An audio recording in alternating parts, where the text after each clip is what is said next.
चलिए, good morning everyone. क्या हाल है जी? बढ़िया जी। देखो, आज हमें डिस्कस करना है। एक बात बताइए, रेगुलेशन 3, 4, 5 कर चुका था। सो आज का जो टॉपिक है, this is all about voluntarily open offer. क्या पढ़ने वाले बेटा जाऊँ? वॉलेंटरली या voluntary open offer, right? Hello. तो voluntarily open offer generally covered है बेटा रेगुलेशन 6 में। किसमें कवर्ड है? रेगुलेशन 6 में। बातें नहीं करना है, ध्यान से इधर देखना है, राइट? तो सर, जब मैं वॉलेंटरली ओपन ऑफर की बात करता हूं तो इसमें कुछ कॉन्सेप्चुअल चीजों को पहले अंडरस्टैंड कर लेते हैं। तो once the concept is complete, ऊपर वाली कीज वही होगा। विनीत ने माथों रख दिया।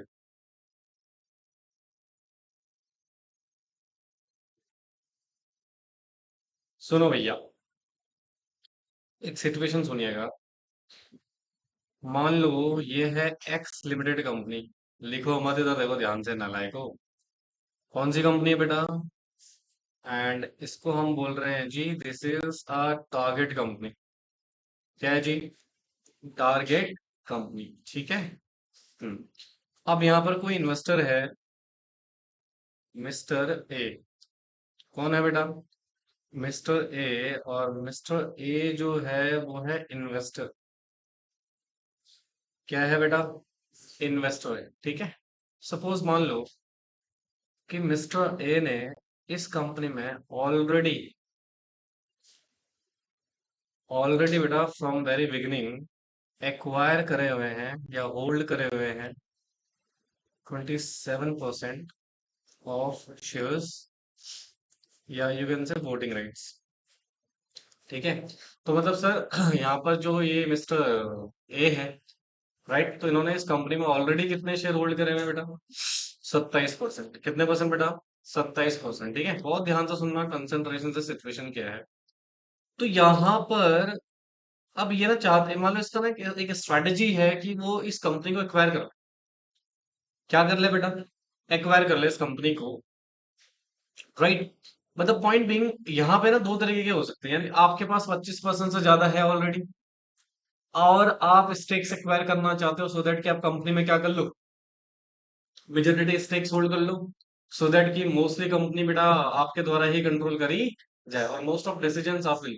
हाँ जी। Are you getting my point? बोलो बेटे। अच्छा, तो सर ऐसी सिचुएशन में क्या करना है? आपके पास दो रास्ते हैं। या तो आप रेगुलेशन 5 फॉलो कर लो, सॉरी 5, नहीं नहीं, रेगुलेशन 3, सब रेगुलेशन 2 फॉलो कर लो। या फिर आपके पास एक ऑप्शन है रेगुलेशन 6 का। किसका ऑप्शन है बेटा?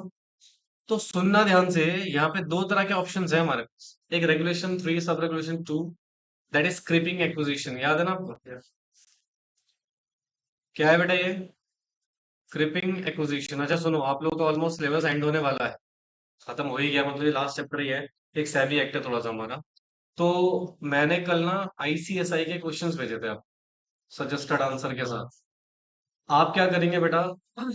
उस पूरे क्वेश्चंस को सॉल्व करेंगे विदाउट आंसर फर्स्टली, सेल्फ। और फिर उस सजेस्टेड आंसर से क्या करोगे? मैच करोगे। और फिर एक बार आंसर पढ़ने के बाद दोबारा आंसर लिखोगे। समझ रहे हो? सो दैट कि आपको ना थोड़ा आईसीएसआई का पैटर्न समझ में आए कि आईसीएसआई कैसे आंसर आपसे डिमांड कर रहा है। ठीक है। तो एक बार फटाफट से वो जरूर सॉल्व कर लीजिएगा बिफोर द एग्जाम्स। खैर, क्रिपिंग एक्विजिशन में क्या है, बहुत स्लो स्लो आप क्या करेंगे बेटा? एक्वायर करेंगे, मतलब साल लग जाएंगे आपको, क्योंकि यहाँ पर कहता है कि एक फाइनेंशियल ईयर में आप मैक्सिमम कितनी होल्डिंग कर सकते हो बेटा? 5%। उससे ज्यादा करोगे फिर ओपन ऑफर मैंडेटरी वाला आ जाएगा, ठीक है। और मैंडेटरी ओपन ऑफर में फिर आपको दुनिया भर के रेगुलेशन फुलफिल करने पड़ेंगे, राइट? हेलो। अच्छा, या फिर आपके पास ऑप्शन है, आप ज्यादा समय नहीं देना चाहते हैं, या आप कोई मैंडेटरी ओपन ऑफर में नहीं जाना चाह रहे हैं, तो आप एक काम करना चाह रहे हैं कि आप ना एक साथ 20%, सॉरी 27% है ना ऑलरेडी है, तो और कितना मैं एक्वायर कर लूं इसमें? 30% मान लो। कितना एक्वायर कर लूं? 30% और एक्वायर कर लेता हूँ इसी साल। मतलब मुझे बार बार वेट करने की जरूरत नहीं है, तो मैं इसी साल इसको क्या कर लेता हूँ बेटा, एक्वायर कर लेता हूँ। कितना परसेंट? तो इसके पास ऑलरेडी कितना परसेंट था और कितना एक्वायर कर रहा है, तो टोटल कितना हो गया? तो क्या मेजोरिटी स्टेक्स आ गए इसके पास? हेलो। हाँ। तो सर यहाँ पे आप ऑब्वियस सी बात है, 30% इज अ बिग फिगर। 30% क्या बेटे, बड़ा फिगर। तो यहाँ पे क्या रहा जी, यहाँ पे आप अनाउंस कर सकते हैं वॉलेंट्रली ओपन ऑफर। क्या अनाउंस कर सकते हैं बेटा?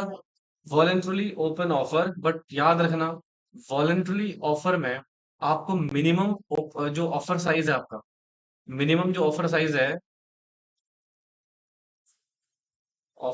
है वो 10% तो होना ही चाहिए। कितना होना चाहिए बेटा? यानी कि सुनना ध्यान से, अगर मान लो 10% से कम है, एक्सीड कर रहा है 5% एंड लेस देन है 10%। एक्सीड क्या कर रहा है बेटा? 5%। और लेस देन किससे है? 10%। तो क्या ये सम हाउ अट्रैक्ट करा है क्रीपिंग एक्विजिशन को? बट अगर आप 10% से ज्यादा कर लो, राइट, हेलो, 10% से क्या कर लो बेटा, ज्यादा कर लो, whatever the amount, but यहाँ यहाँ ध्यान रखना पड़ेगा कि आप मैक्सिमम जो होल्डिंग है वो रखनी पड़ेगी आपको, राइट। पब्लिक शेयर होल्डिंग का आपको ध्यान रखना पड़ेगा कि मिनिमम पब्लिक शेयर होल्डिंग 25% होती है बेटा, राइट। तो वो किसी भी सूरत में कम नहीं होनी चाहिए, यानी कि मैक्सिमम 75% शेयर आप एक्वायर कर सकते हैं, उससे ज्यादा नहीं। Are you getting my point? तो सर यहाँ पर अगर 10% से ज्यादा आप कोट कर रहे हो तो आप अनाउंस करोगे कि हम क्या लेके आ रहे हैं, वॉलेंट्रली पब्लिक ऑफर। अगर आपने अनाउंस नहीं किया तो क्रिपिंग एक्विजिशन में ऑटोमेटिकली आप आ गए। ठीक है, तो वहां पर आपको स्पेसिफिकली अनाउंस करना पड़ेगा कि हम क्या लेके आ रहे हैं, voluntary open offer, right. Are you getting my point? तो यहाँ पे सिचुएशंस क्या है, आप खुद ही, लॉ नहीं बोल रहा, कोई लिमिट ट्रिगर नहीं हुई है, आप खुद ही क्या बोल रहे हो कि हम इस कंपनी का एक्वायर कर रहे हैं वाया प्रिंट ओपन ऑफर। कौन सा वाला? वॉलेंटरली वाला। समझ में आया? यही है बेटा क्वेश्चन 6, वॉलेंटरली ओपन ऑफर। फटाफट से करिए इसको।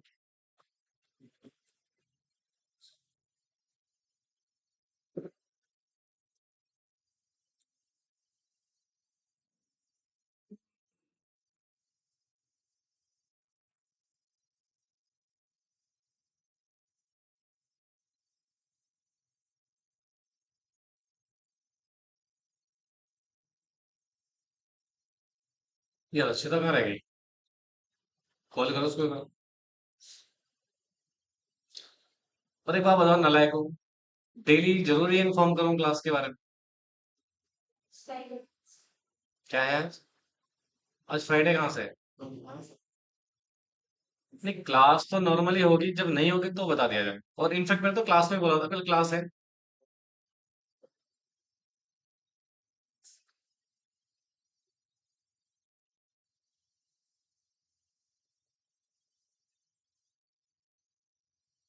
लिख लिया? Do it fast.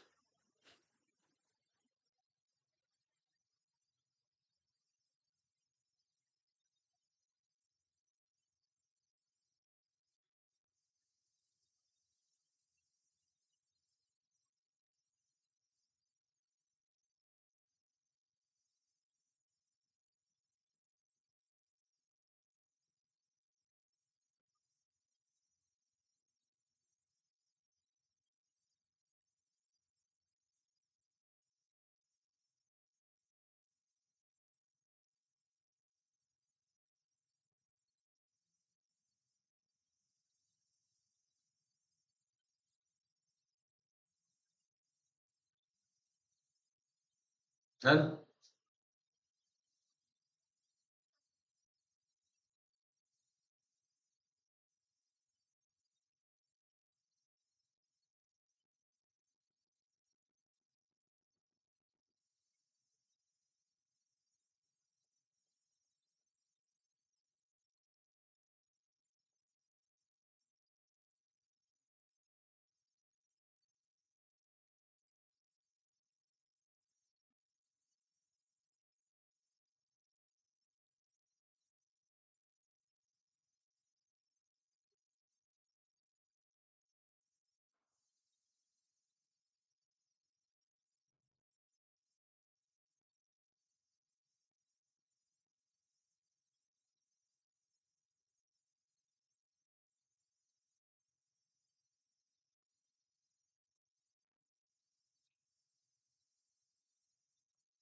हो गया ये? थ्योरी करें इसकी? चलिए लिखो। voluntary open offer is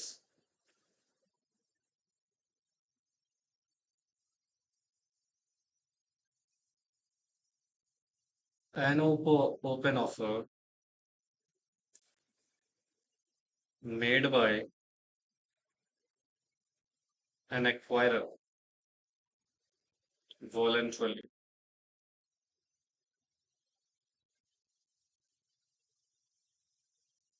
आप ट्रिगर नहीं कर रहे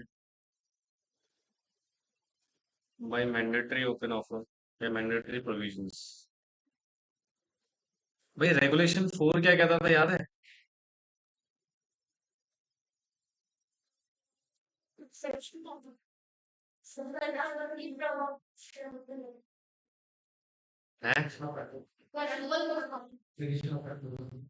एक्विजिशन ऑफ कंट्रोल था ना भाई। कहाँ?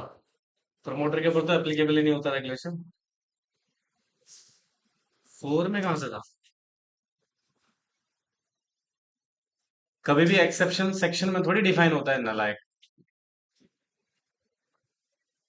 मैं रेगुलेशन 4 पूछ रहा हूँ। रेगुलेशन 5 क्या था? है?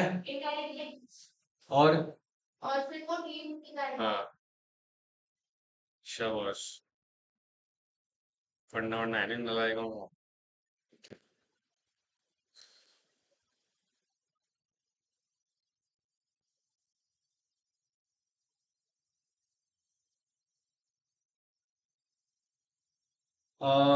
मैं ना एग्जाम से पहले एक नाइट सेशन रखूंगा, बट उसमें किसी को आने की नीड नहीं।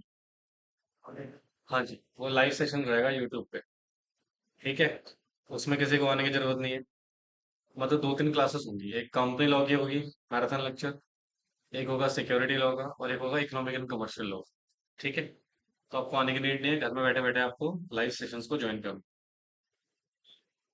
ठीक है भैया। और एक बात बता दूं पहले ही, वार्निंग के साथ, और ये मैं ऑनलाइन रिकॉर्डेड लेक्चर में बोल रहा हूँ, जो मैंने पढ़ाया है, मेरे नोट्स, मेरी बुक्स, मेरे वीडियो लेक्चर्स, इसके अलावा आपको YouTube से कोई भी लेक्चर देखने की कोई जरूरत नहीं। ये मेरी वार्निंग है, बहुत स्ट्रिक्ट वार्निंग। रीजन बताता हूँ। बच्चा करता क्या है, पूरे साल जिस टीचर से उसने पढ़ा, राइट, और एग्जाम टाइम पे अगर आपने किसी और के लेक्चर देख लिए तो कंफ्यूजन पैदा हो, और वो कंफ्यूजन आपको नुकसान दे सकता है। और मैं आपको इतनी गारंटी दे रहा हूँ, these things are more than enough. आप एक काम करना, अगर आपको ट्रस्ट ना हो रहा हो, एक बार प्रीवियस ईयर क्वेश्चन पेपर उठा लेना। 90% सिलेबस, जो कुछ कराया है ऑन इन क्लास, 90% का 100% कुछ कवर्ड हो। और सैटरडे वाली क्लास मिस मत करना, मोस्ट इंपॉर्टेंट है। फ्री के 8-10 नंबर है वो, ड्राफ्टिंग वाले। ठीक है, बट उसमें जो मैंने पढ़ने को बोला है वो पढ़ के जरूर आना। ठीक है, क्योंकि उसमें ड्राफ्टिंग हम पढ़ेंगे, और काफी इंपॉर्टेंट है। और ड्राफ्टिंग तभी कर सकते हो जब आपको सेक्शंस याद होंगे, प्रोविजंस याद हों। ठीक है, तो ये मैं पहले बता रहा हूँ आपको, कोई और फालतू लेक्चर्स देखने की कोई नीड नहीं है। दुनिया भर के मैराथन लेक्चर्स आते हैं, कोई नीड नहीं है। ठीक है, सुन रहे हो? हाँ जी, चलो ये लिखा आप लोगों ने। तो देखो क्या कह रहा है, वॉलेंटरली ओपन ऑफर इज एक ओपन ऑफर है, मेड बाय किसने रहा?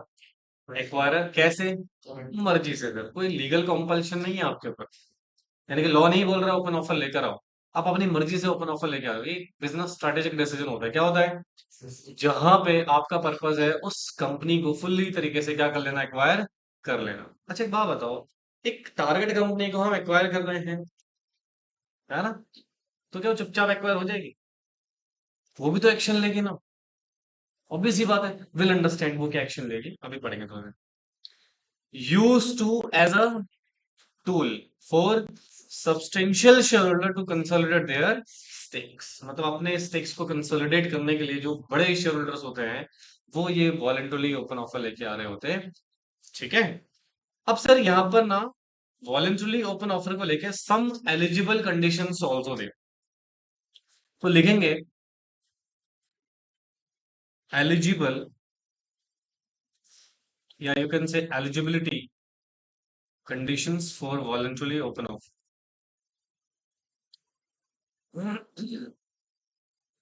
कहते हैं an acquirer can make a voluntarily open offer only if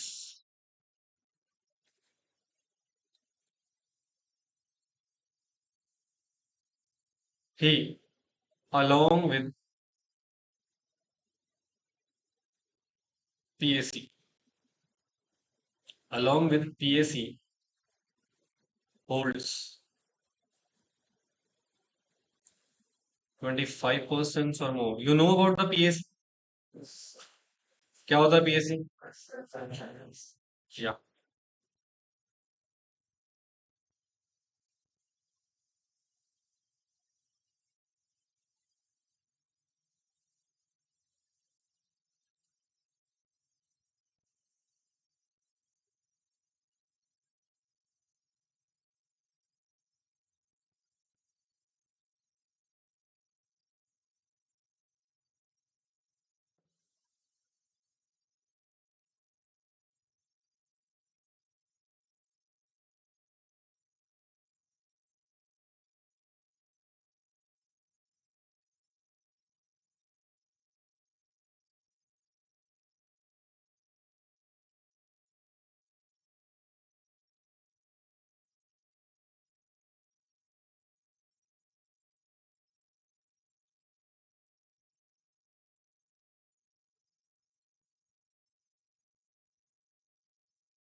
लिखा दोस्तों?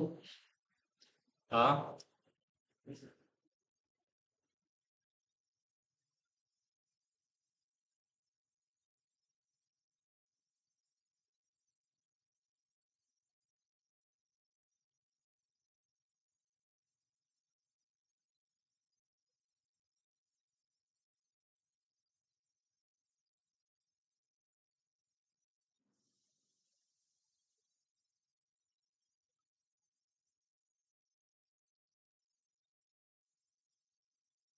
चलो ये लिखा आप लोगों ने। अच्छा जरा ध्यान से देखना सिचुएशन क्या है। देखा जी, एलिजिबल कंडीशंस क्या है, तो सबसे पहले कह रहा है जी जो एक्वायरर है ना, कैन मेक क्या बेटा, वॉलेंटरली ओपन ऑफर आप लेके आ सकते हैं यदि आपने, मतलब एक्वायरर ने, हेलो, हाँ जी, एक्वायरर ने अलोंग विद किसके साथ, person acting in concern, right, concern sorry, hold कर रहा है कितना बेटा, 25% और मोर। बताया था यही कि ऑलरेडी होल्डिंग 25% या उससे ज्यादा होनी चाहिए, then you are only eligible for voluntary public offer. अच्छा बट ये लेस देन होनी चाहिए क्या बेटा, ऑफ कोर्स ऑफ कोर्स। भाई आपने पढ़ा था मिनिमम पब्लिक शेयर होल्डिंग होती है आईसीडीआर रेगुलेशन में, कितना, 25%। तो इस केस में नॉन पब्लिक का होल्डिंग मैक्सिमम कितना हो गया, 75%। तो इससे ज्यादा एट एनी हाउ नहीं होना चाहिए, अगर इससे ज्यादा है there is a problem, violation हो गया ना आईसीडीआर का। मान लो 75% है, क्या फिर वॉलेंटरी ओपन ऑफर लेके आ सकते हो, नहीं सर, क्योंकि आपने ऑलरेडी मैक्सिमम होल्ड कर रखा है, तो आप 25% तो पब्लिक के साथ पास ही होल्ड रहेगा। Are you getting my point. अच्छा फिर क्या करें, आफ्टर कंप्लीशन ऑफ ऑफर, एक बार ऑफर कंप्लीट हो गया, तो शेयर होल्डिंग शुड नॉट, अब ऑब्वियस सी बात है, permissible non public share holding से ज्यादा नहीं होनी चाहिए, मतलब 75% से ज्यादा at any how, before acquisition नहीं होनी चाहिए, आफ्टर एक्विजिशन भी नहीं होनी चाहिए, समझना है, नहीं आया। अच्छा ये जो 25% की लिमिट है आईजीपी के केस में कितनी है, पढ़ा चुका हूँ तो लास्ट क्लास में बेटा। हाँ कि जब आईजीपी, वैसे तो ये वाले प्रोविजन आईजीपी के ऊपर एप्लीकेबल नहीं है, राइट, बट अगर आप पब्लिक इशू लेकर आए हो, लिस्ट हुए हो, तो पब्लिक इशू के केस में हो जाएगा बेटा, आपके ऊपर ये रेगुलेशन एप्लीकेबल। तो आपके लिए जो 25% की लिमिट है वो कितनी कर दी गई है, 49%। तो this special provision already we have done. अच्छा जब मैं ओपन ऑफर लेके आ रहा हूँ ना, तो minimum size of open offer क्या रहना चाहिए, it is talking about minimum not maximum, right, maximum कुछ भी हो सकता है साहब, सब्जेक्ट टू कंडीशन, वो किससे ज्यादा नहीं होना चाहिए। हाँ तो देखो वही लिखा, must ensure minimum public share holding maintain after the offer, मतलब ऑफर के बाद कम से कम 25% पब्लिक के पास होने चाहिए। समझ में नहीं आया सर, नहीं आया, बोलो, चलो बहुत बढ़िया। अब अगला एक कॉन्सेप्ट है, again this is very very important, there are some restriction on some prohibition on voluntary open offer. तो सबसे पहले मैं आपको पॉइंट कराता हूँ रेस्ट्रिक्शंस वाली, कौन सा वाला जी, restrictions based on prior acquisition,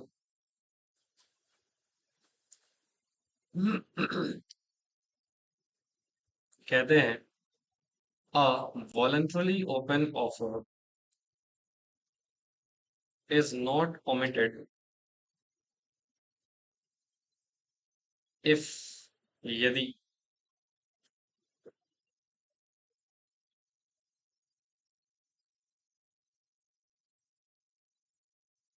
acquirer or PAC has acquired shares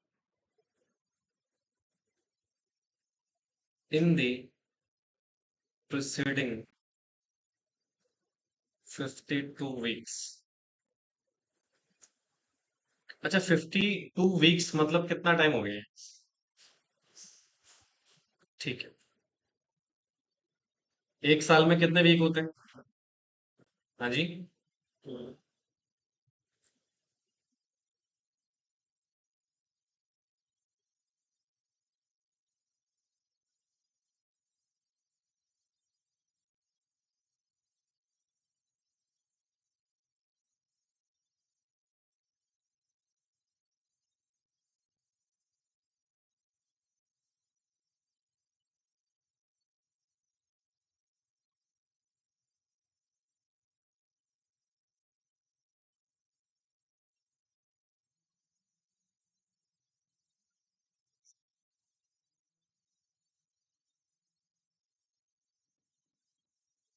copy किया बेटा? चलो अभी तो देखो ध्यान से कि सर ये रेस्ट्रिक्शन बेसिकली लगी क्यों है।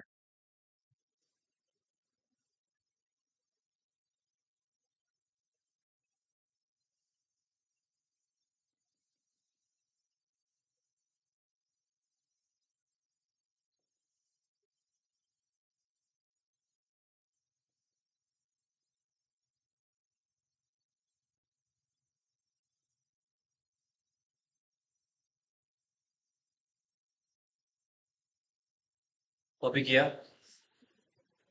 अच्छा। अब सर यहाँ पे ना एक एग्जांपल से चीजों को अंडरस्टैंड करेंगे, बहुत ध्यान से सुनना कंसंट्रेशन के साथ।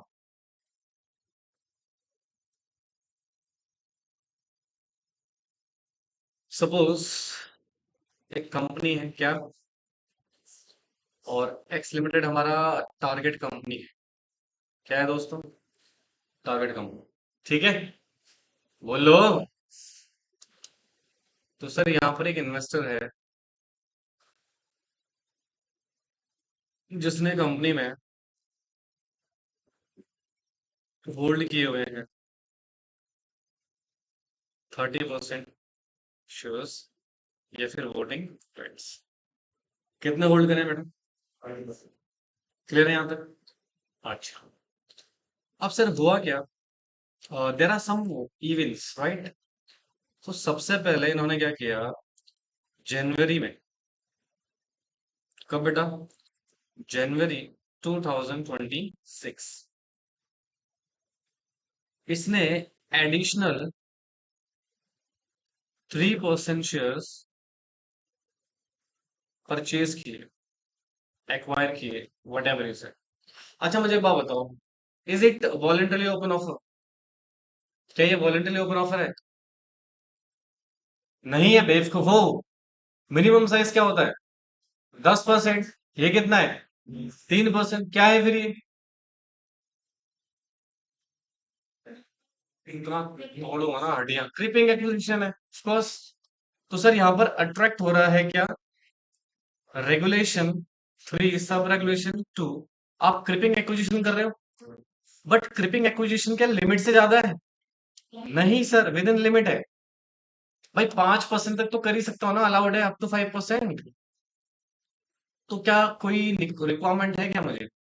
No need of mandatory open offer. मुझे मैंडेटरी ओपन ऑफर लाने की कोई जरूरत नहीं है, क्योंकि यहाँ पे ट्रिगर नहीं हुआ लिमिट क्रिपी एक्विजिशन का। नहीं आया समझ? आ गया? ठीक। अब सुनना ध्यान से, यहां पर हुआ क्या, जून 26 2026 एक्चुअली, जून 2026 राइट। तो जो हमारा इन्वेस्टर है वो डिसाइड कर रहा है जी, ब्रिंग ओपन ऑफर। क्या बेटा? ओपन ऑफर कौन सा वाला? Voluntarily open offer to acquire या to purchase whatever is it, to acquire 20% of shares. क्या एक्वायर करना है बेटा? हेलो? 20% शेयर्स मुझे एक्वायर करने हैं। अब मुझे एक बात बताओ, ये आपका एक्विजिशन का टाइम है? हाँ, सॉरी।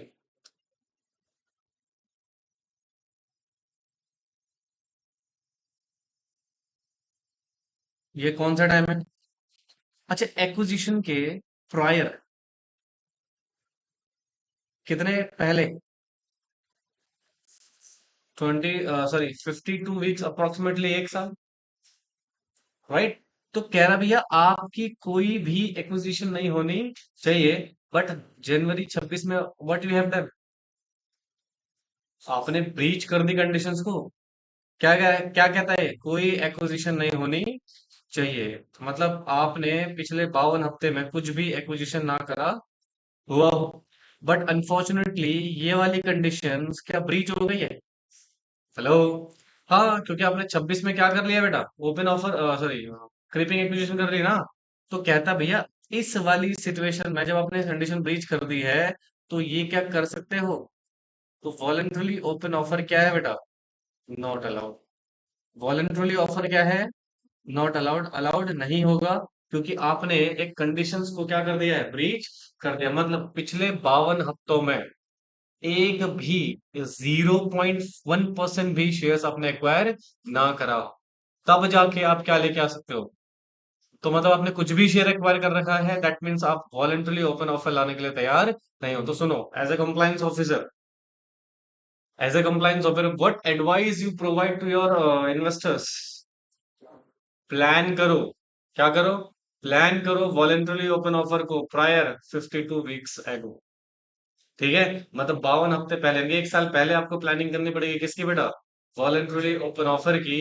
क्योंकि आपको ध्यान रखना होगा, ना आप खुद और ना आपका कोई person acting in concern, right, किसी भी प्रकार की होल्डिंग ना करे during the 52 weeks prior the date of acquisition. कौन सा एक्विजिशन, वॉलेंटरली ओपन ऑफर। भाई इंटेंशन क्या है लॉ मेकर, क्यों मना कर रहा है आपको, व्हाट इज द इंटेंशन, बताइए, इंटेंशन क्या है बेटा यहाँ पे।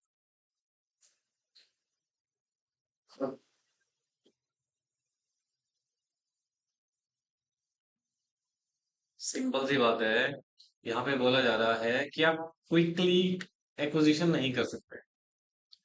क्या कह रहे बेटा, क्विकली, पहले आप कंपनी में जनरली, जैसे मान लो वॉलेंटरली ओपन ऑफर लेके आए, आपने मोस्टली शेयर क्या कर लिया, परचेज कर लिए, तो आप इसका मिस यूज भी कर सकते हैं।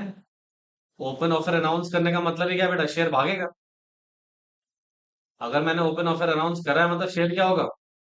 तो सुनो, अगर आपने पहले ही खरीद रखे थे तो क्या उसकी वैल्यूएशन बढ़ गई, नहीं समझे। सपोज मैंने आज 2% शेयर परचेस कर लिए, मैंने खो दिया मेरे पर्सन एक्टिंग इन कंसर्न। ठीक है, now I am going to bring क्या, ओपन ऑफर। ध्यान से सुनना, मैंने अभी क्या इस थोड़ी देर पहले आपको एक बात बोली थी कि जो टारगेट कंपनी वो शांत नहीं बैठेगी बेटा, वो थोड़ी चाहेगी उसकी शेयर चले जाए। तो वो वॉलंटरली ऑफर के कंपटीशन में कॉम्पिटिंग ऑफर लेके आ सकती है। Well understand what is the meaning of competing offer. आपने प्राइस किया, जैसे मान लो मार्केट प्राइस चल रहा था 120 रुपए, आप 120 रुपए में तो नहीं खरीदोगे, आप बढ़ा के प्राइस बताओगे, तो आपने 150 बता दिया। अच्छा, 150 बताया मतलब पब्लिक सेंटिमेंट्स बढ़ा, और मार्केट में शेयर प्राइस और क्या हो गया, बढ़ गया, राइट। जो तुमने 2% खरीदे थे, क्या उसमें आपको अनड्यू गेन मिल गया, बोलो।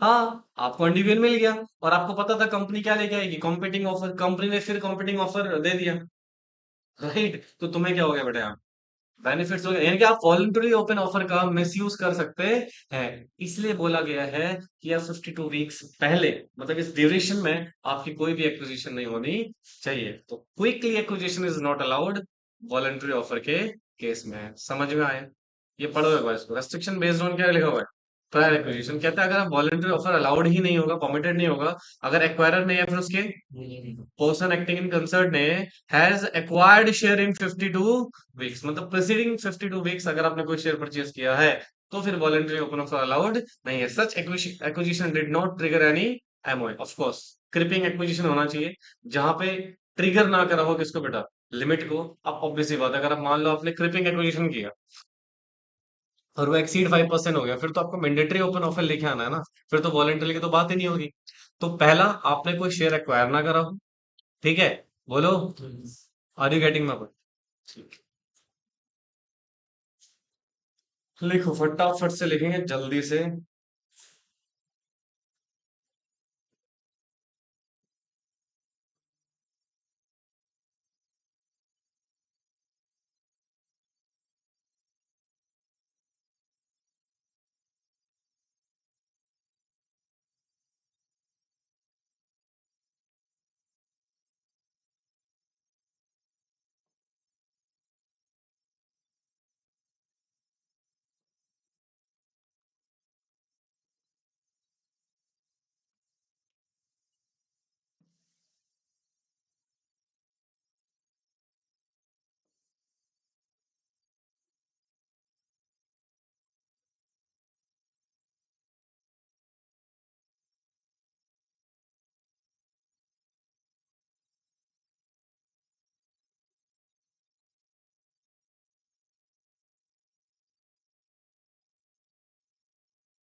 पॉइंट्स डाल दो इसमें।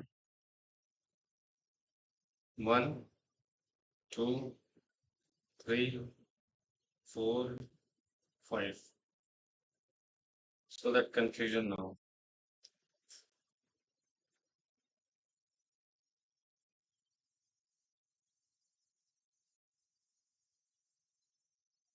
ये SC रेगुलेशन पूरा पब्लिक हो जाएगा 2 दिन के बाद, सारे लेक्चर। ठीक है।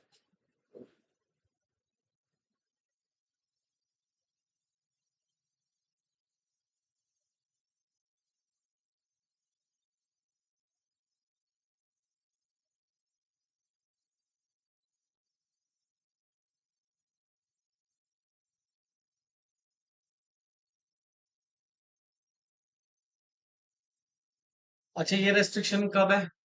Prior open offer. क्लियर है? अब एक होगा ड्यूरिंग और एक होगा पोस्ट। समझ में आए? प्रायर, ड्यूरिंग और पोस्ट। मतलब एक्विजिशन से पहले, ड्यूरिंग एक्विजिशन और एक्विजिशन के बाद। ठीक है।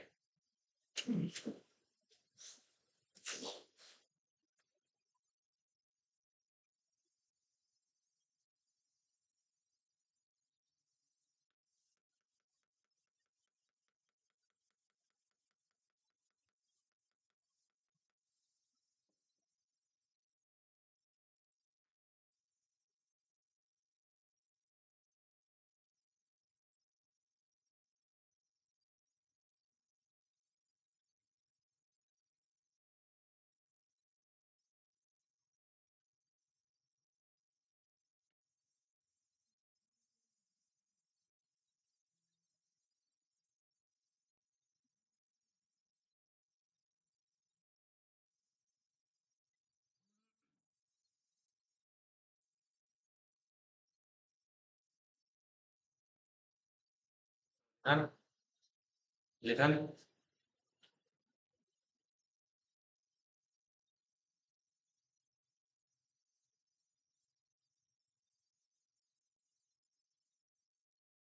चलिए, प्रोहिबिशन ड्यूरिंग क्या?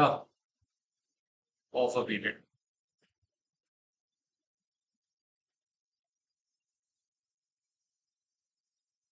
कहते हैं acquirer is not allowed to acquire shares during the period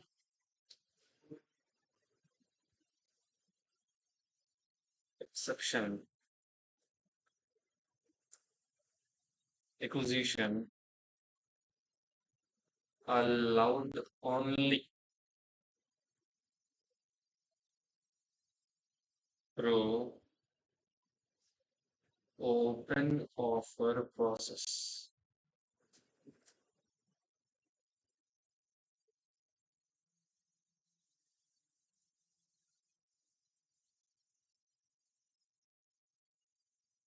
चलिए, ये थ्योरी लिखी।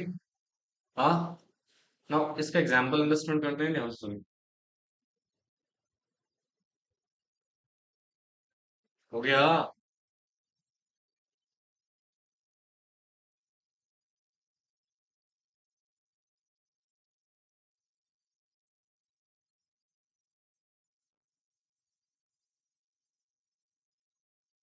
Listen please. मान लो सर, ये है कंपनी और ये है हमारा एक्वायरर। कौन है जी? कंपनी कौन सी है? स्वागत कंपनी। कौन सी कंपनी बेटा? आवाज आ रही है? अब सर, जो एक्वायरर है इसने ऑलरेडी होल्ड 28% ऑफ शेयर्स और वोटिंग राइट किसमें? तो अगर यार, तभी तो वॉलंटरी ऑफर के लिए एलिजिबल होगा। अगर 25% से कम है फिर तो एलिजिबल ही नहीं हो ना। ठीक है ना? ओके। सर यहाँ पे सिचुएशन क्या है समझे। मान लो ये जो एक्वायरर है ये करता है पब्लिक अनाउंसमेंट। क्या करता है बच्चे। So public announcement after satisfaction of the conditions, मतलब जो भी कंडीशंस हैं उसको सेटिस्फाई करने के बाद आप क्या करते हैं बेटा। अच्छा, what kind of public announcement you are. Voluntarily या वॉलेंट्री ओपन ऑफर की आप अनाउंसमेंट एग्जीक्यूट कर रहे हैं। ठीक है। This is announcement date, somehow कोई ना कोई डेट तो होगी। बोलो यार। या अच्छा, जिस दिन आपने पब्लिक अनाउंसमेंट करा वहां से लेकर कंप्लीशन। गलत है। I know that. शक हो गया था थोड़ा सा। Thank you for correcting me. Completion of an offer. तो जिस दिन ये ऑफर क्या हो जाएगा दोस्तों, कंप्लीट हो जाएगा। क्लियर है। ये जो पीरियड है ये वाला है जी, this period basically known as क्या बेटा, ऑफर पीरियड। क्या बोलेंगे इसको, ऑफर पीरियड। ठीक है। अच्छा, ये जो ऑफर पीरियड है बेटा, कहते हैं इस ड्यूरेशन में, इस ड्यूरेशन में जो एक्वायरर है, कौन बेटा, प्रोहाइबिटेड है। क्या है बेटा, prohibited to acquire shares from stock market. मतलब स्टॉक एक्सचेंज से, स्टॉक मार्केट से आप एक भी शेयर एक्वायर नहीं कर सकते हैं। जो भी करना है ओपन ऑफर के जरिए करो। किसके जरिए करोगे, ऑब्वियस सी बात है। आप ओपन ऑफर लेके आए फॉर एग्जांपल 26% ऑफ शेयर्स को एक्वायर करने का। हाँ जी। हाँ, तो भैया आप ना एक्वायर मार्केट से नहीं कर सकते हो, एक्सेप्ट ओपन ऑफर जो आप लेके आ रहे हो, उस ओपन ऑफर प्रोसेस में ही आप अलाउड है क्या करने के लिए बेटा, एक्वायर करने के लिए। मतलब मार्केट से अलग से आप शेयर एक्वायर नहीं कर सकते, ताकि आप अनड्यू बेनिफिट उठाने की कोशिश ना करें। समझ में आए। पक्का। अच्छा, 52 हफ्ते पहले नहीं होनी चाहिए, प्रीसीडिंग 52 वीक्स आपके कोई एक्विजिशन नहीं होनी चाहिए, ड्यूरिंग द ऑफर पीरियड आपकी कोई एक्विजिशन नहीं होनी चाहिए, एक्सेप्ट ओपन ऑफर में एक्विजिशन कर सकते हैं। यहां तक फोन हो दिक्कत, फोन हो परेशान, कॉपी दिस प्लीज। समझ तो सर आता ही नहीं है हमारे। आता है तुम्हारे समझ में कुछ है, क्या आता है। एटीट्यूड। क्या बोल रहा है। हाँ, 52 हफ्ते प्रीसीडिंग 52 वीक्स।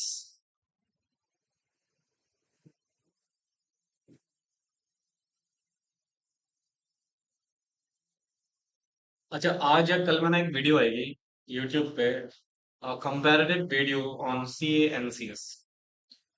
एक्चुअली में वो थंबनेल से कंपैरेटिव लगेगी, बट उसके अंदर का जो कंटेंट है वो बहुत इंपॉर्टेंट, जो मोस्टली सीएस के स्टूडेंट फेस करते हैं। राइट, तो उसके लिए एक वीडियो आ रही है, तो उसको सहारा दीजिएगा ताकि बढ़ सके। सहारा देने के लिए शेयर करना जरूरी है। ठीक है।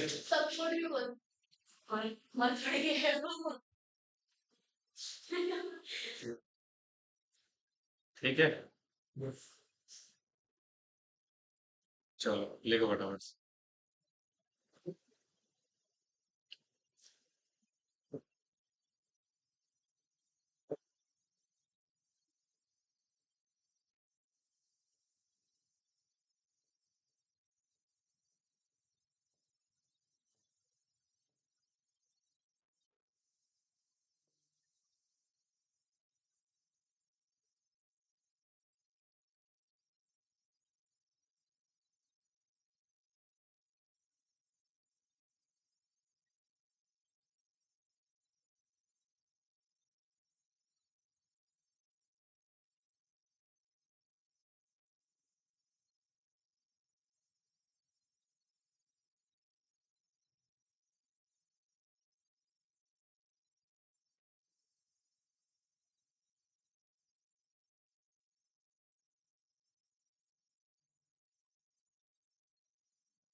हो गया।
कल गुड फ्राइडे है ना?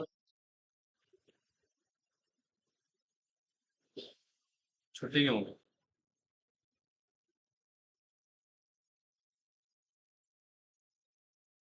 छुट्टी देनी है क्या? तो तुम्हें तो वैसे भी आना पड़ेगा फिर।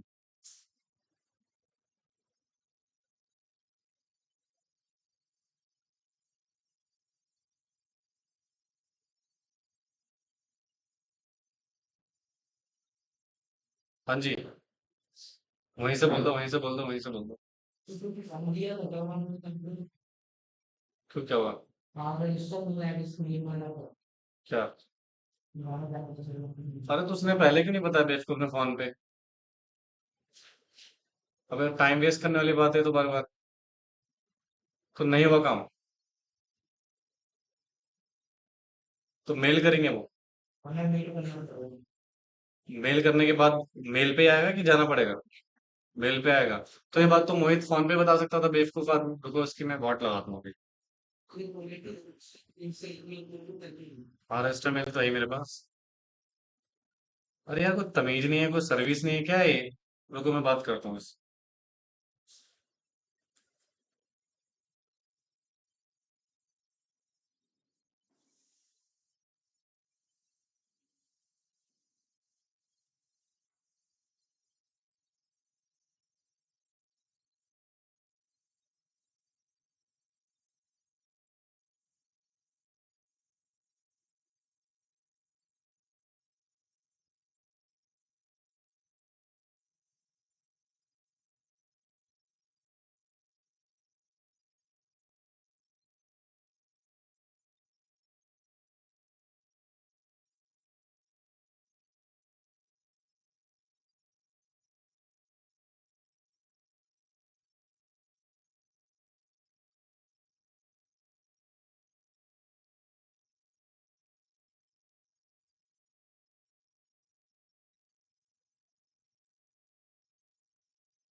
डन।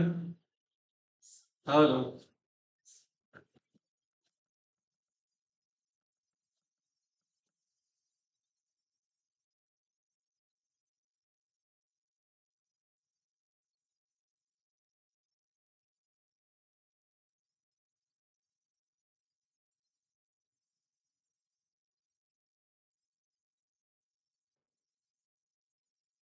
लिसन।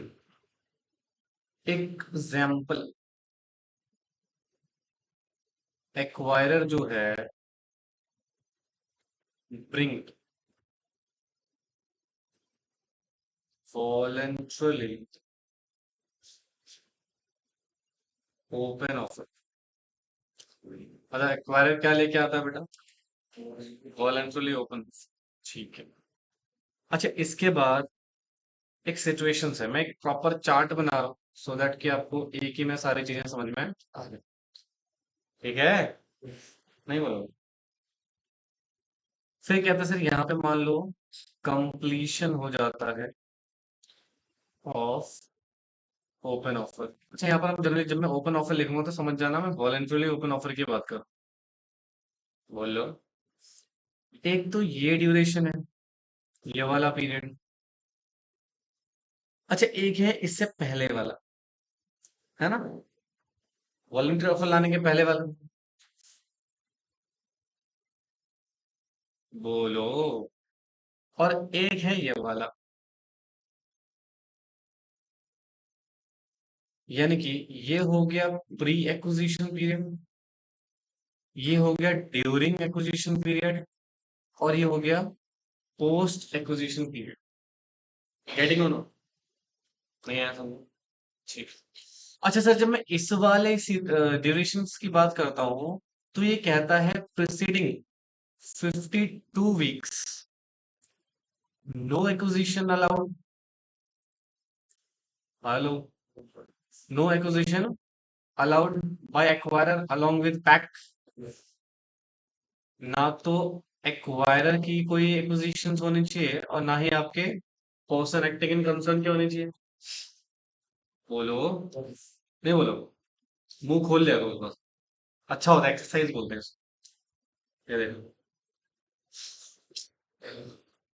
कैसे कैसे लोग हैं इसमें। राइट।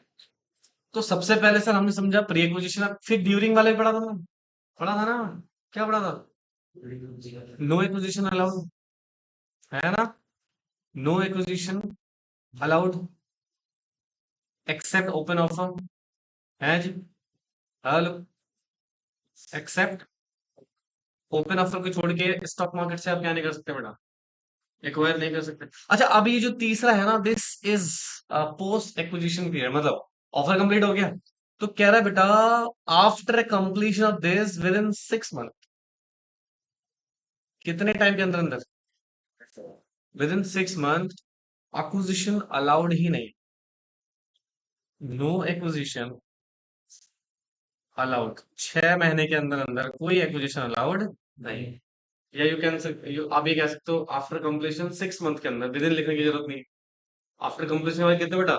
6 महीने के ड्यूरेशंस में आप कोई भी एक्विजिशन नहीं कर सकते हैं। ठीक है? बट यहाँ पर भी एक्सेप्शन है। यहाँ पर भी क्या बेटा? एक्सेप्शन है। देखो, यहाँ पे एक्सेप्शन है, यहाँ पे नहीं है। यहाँ पे एक्सेप्शन, ठीक है? अच्छा, तीन तरह के, एक्चुअली में 4 तरह के एक्विजिशन अलाउड है। एक, आप एक और वॉलंटरी ऑफर ऑफर लेके आ सकते हो। क्लियर है? या फिर आप कंपीटिंग ऑफर लेके आ सकते हो। क्या लेके आ सकते हो बेटा? कंपीटिंग ऑफर लेके आ सकते हो, उसमें एक्विजिशन कर सकते हो। या फिर अगर कोई बोनस शेयर्स आ रहा है तो वो आप ले सकते हो। या अगर किसी शेयर्स में स्प्लिट की वजह से आपको स्टॉक्स मिल रहे हैं तो वो भी अलाउड है। इसके अलावा अलाउड नहीं। समझ में आ रहा है? मतलब वॉलंटरी ऑफर कंप्लीट होने के बाद अगर मैं दोबारा वॉलंटरी ऑफर लेके आ रहा हूं तो अलाउड है। या फिर मैंने ऑफर दिया, वीओ, कंपनी ने उसके बदले कंपीटिंग ऑफर दे दिया, मैं कंपनी के कंपीटिंग ऑफर के बदले क्या दे रहा हूँ, कंपीटिंग ऑफर, वो भी अलाउड है। क्लियर है? समझ में आ गया? अच्छा, फिर कहते हैं या तो कंपनी ने कोई बोनस अनाउंस किया तो भाई ऑब्वियसली बात है, हम ऑल्सो शेयर होल्डर। 25% से ऊपर शेयर मेरे पास है ना, तो बोनस में तो मैं भी डिजर्विंग हूँ, तो वो भी आपको मिल सकता है। या कंपनी ने शेयर्स क्या करें, स्प्लिट करें, स्टॉक क्या करें बेटा, स्प्लिट, और उस स्प्लिट की वजह से अगर मुझे कोई शेयर्स मिल रहा है वो भी मैं कर सकता हूँ। अच्छा सुनो, इस पूरे का क्रक्स क्या है जानते हो? इस पूरे का क्रक्स है no acquisition from stock market. Simple सी बात है। तीनों केस में अगर आप देखोगे, हम कौन सा रेस्ट्रिक्ट कर रहे हैं बेटा? स्टॉक मार्केट से एक्विजिशन को रेस्ट्रिक्ट कर रहे हैं। समझ में आया? लिखो।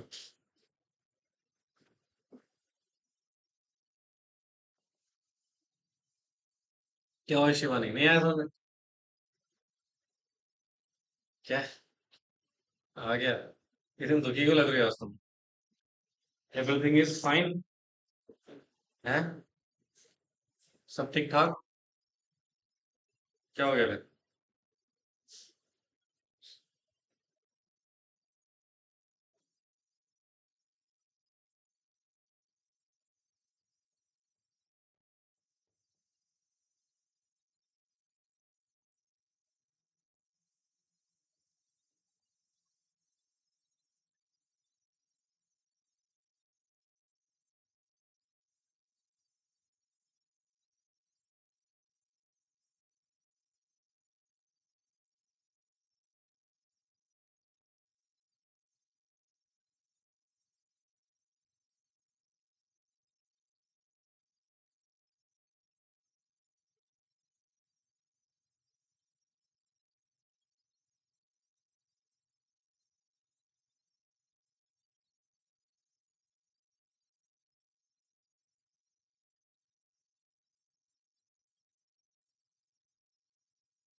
इसको एक दिन पिकनिक में ले चलते हैं। फिर देखो बैग में क्या क्या होगा।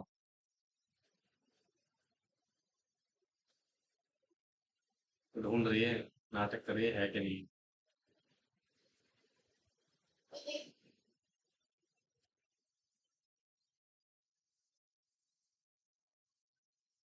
और क्या क्या है? ओहो।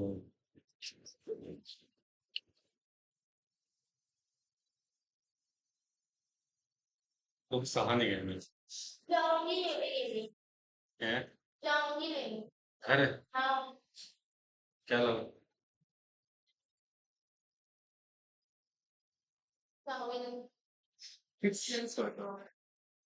मतलब तुम्हें भी क्या लगा? खान सामा हो मैं? या कोई एटीएम कार्ड है? कहाँ हो रही है? मेंटली स्ट्रेस के अलावा जीवन में कुछ मिल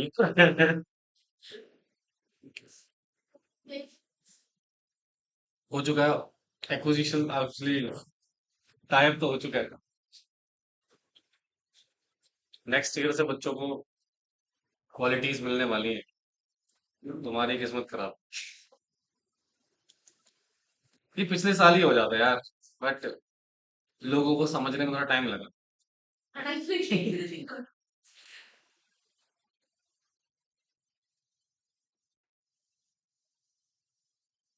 लेकिन टीम ना काफी अच्छी डेवलप हो जाएगी मोस्टली। देखो, आप टीम में ना CS, advocates, chartered accountants, even एक तो मैं मैथ्स बैकग्राउंड का पर्सन के लिए आया हूँ जो पीआर है, इंजीनियर। ठीक है। ये ये मैथ्स वगैरह पढ़ाएंगे, सीए वगैरह। सो पर्पस क्या है बेटा टीम को डेवलप करने का? एक तो ना घर के पास में ही अच्छी क्लासेस अवेलेबल हो, और इसमें सारे एक्सपीरियंस टीचर ही हैं जिनका फुल फ्लेज काम ही क्या है, पढ़ाना। एक तो मैं खुद हूँ, ब्रजेश सर हो गए, गुप्ता जी हो गए हमारे, और ये सामने वाले सर हो गए। ठीक है। और क्या नाम है उनका, निकुंज, और अंकुर सर हो गए। मतलब यहाँ पे सीएस की टीम में देखो क्या हो रहा है, एक कंपनी सेक्रेटरी है, एक एडवोकेट है, और चार चार्टर्ड अकाउंटेंट्स। जो आपके फर्स्ट ग्रुप के अकाउंट हो गए ना, उसको दो सीए पढ़ाए। अकाउंट और एफएम का पोर्शन अलग अलग है ना उसमें। अकाउंट्स पढ़ाएंगे एक टीचर, और एफएम पढ़ाएंगे टीचर। Of course. मोस्टली यहाँ पे हूँ, सीएस के तो यही होगी, सीए की क्लास सामने होगी। हालांकि इसको भी डेवलप करूंगा मैं। ये चेयर हट जाएंगी सारी, टैक्स टैक्स लग जाएंगे, टैक्स।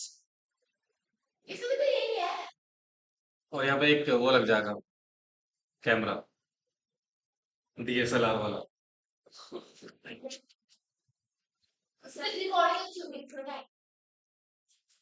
पर्पस वही है बस, भगवान जी की कृपा रहे। चला तो खिलाई दे।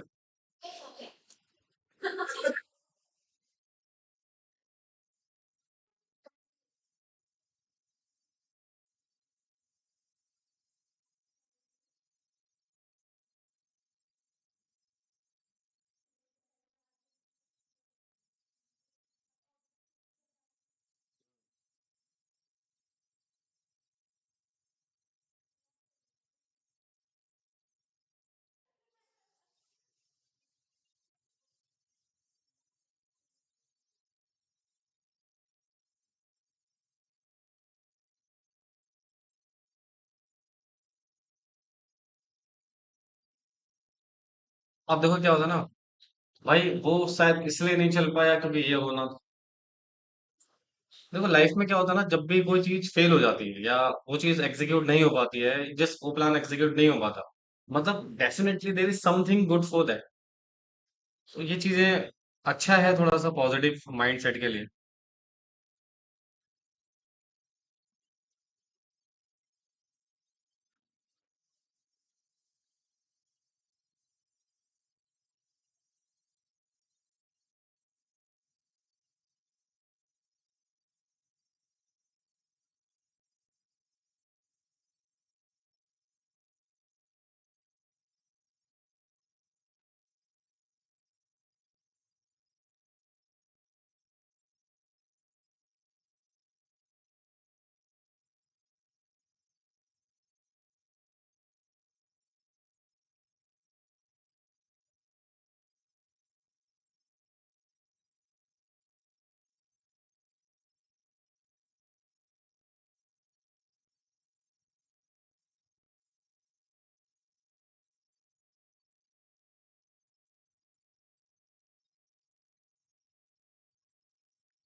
ये लिखा आपने?